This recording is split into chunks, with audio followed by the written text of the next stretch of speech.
I'm watching Sonic State, and I'm Devo. Oh, we are done. We are Devo.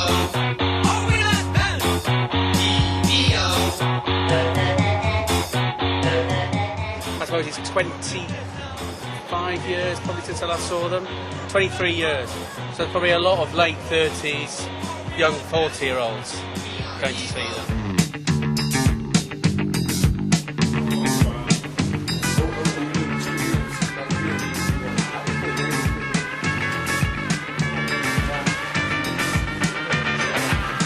We are Devo, and you are watching SonicState.com. Can't get no satisfaction.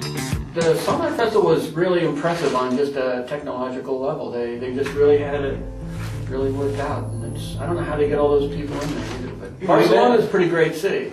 It was fun to go over there, and you know, it's interesting because we're kind of back on the horizon of when this was all happening, all the electronic stuff. So it's kind of nice to see it like blooming like this.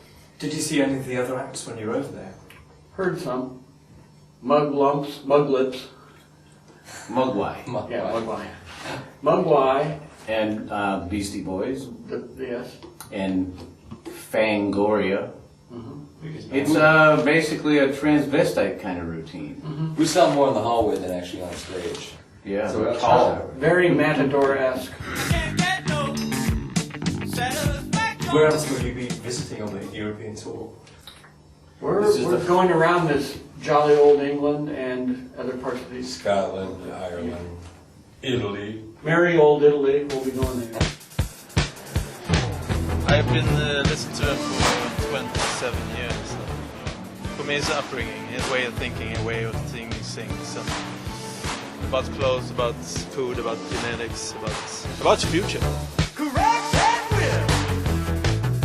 Give the pass a slip. When we first started getting together, I was kind of into, at the time I had just found out about people like Morton Sabatnik and John Cage, and so we were kind of writing stuff, we thought of it like Flintstones meets the Jetsons or something when we first started working together. And I don't know, we liked elevator music, we liked cartoon music, you know, bad TV commercials. I picked up on Devo probably back in, I think it was 78, just after All We Know Men came out. And it's a technology thing, really. Kids and technology, kids and gadgets. You see someone there with a nice little Mini Moog synthesizer and that sort of thing. Strange noises, the sound of electricity. Just loved it. Break your mama's back. We have some vintage Mini Moogs that are out there from 1970 that we have to like baby every day to make sure that they actually make it to the next show, and then you know. Yeah, they're like the biggest, still the biggest sounds in that. Yeah, we wrote a lot of stuff around them. Well, we were doing a lot of circuit bending before we knew what it was. Mark was never using the stock in trade sounds that were readily available. He'd always run them through various pieces of outboard gear and tried hard to mutate them.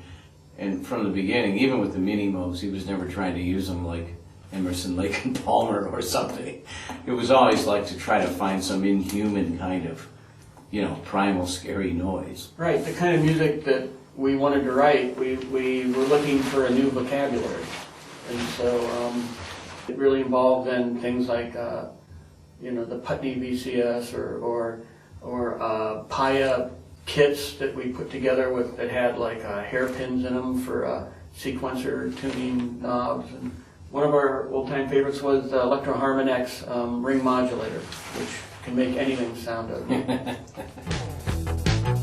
Some of what makes our equipment special is it broke down at an opportune time so that it made sounds that you couldn't get out of it any other way. And we used to have tech people that traveled with us making sure that our Arp Odyssey stayed broken the right way so we could play songs like Pink Pussycat.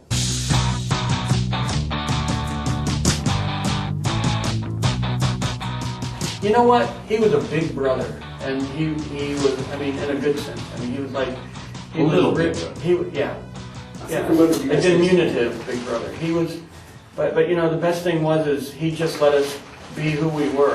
And he also was a patron because he put the bill for the early recording sessions. And we will forever be indebted to him for that.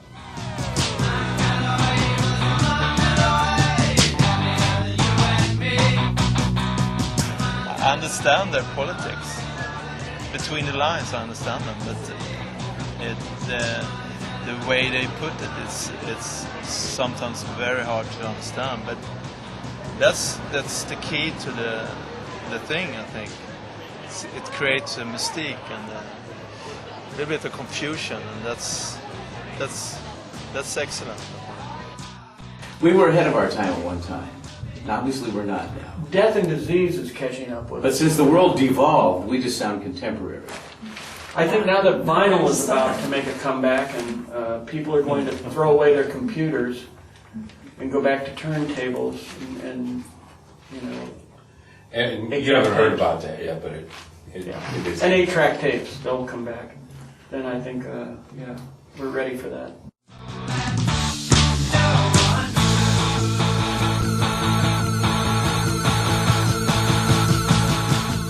Sonic state, I just can't wait, I just can't wait. Sonic state, I just can't wait, I just can't wait. Sonic state, I just can't wait, I just can't wait. Sonic state, I just can't wait, I just can't wait. Doom doom doom doom doom doom doom doom solid state. Meow.